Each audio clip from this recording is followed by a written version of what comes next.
Hi అండి అందరికీ. ఆంధ్రప్రదేశ్ ప్రభుత్వం తల్లికి వందనం పథకం అనేది దానికి సంబంధించి జీవో ఎంఎస్ 29 అనేది 9వ తారీఖు రిలీజ్ చేయడం జరిగింది. దాని సారాంశం ఏమిటంటే 1వ తరగతి నుంచి 11వ తరగతి దాకా చదివే పిల్లలందరికీ కూడా తల్లికి వందనం పథకం కింద 15,000 ఇవ్వటం జరుగుతుందండి.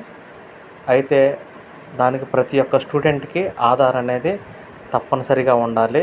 ఏ స్టూడెంట్కి అయితే ఆధార్ అనేది ఉండదో వాళ్ళు ఖచ్చితంగా ఆధార్ కోసం ఎన్రోల్మెంట్ చేసుకొని ఉండాలి.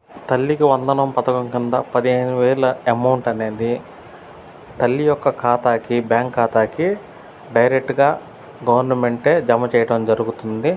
కావున తల్లికి కూడా బ్యాంక్ అకౌంట్ యాక్టివ్లో ఉందా లేదా అని చెక్ చేసుకోగలరు.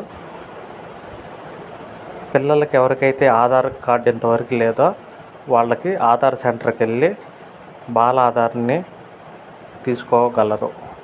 తల్లికి వందనం పథకంకి సంబంధించి సంపూర్ణ సమాచారం మన ఛానల్ని సబ్స్క్రైబ్ చేసుకోగలరు. Thank you.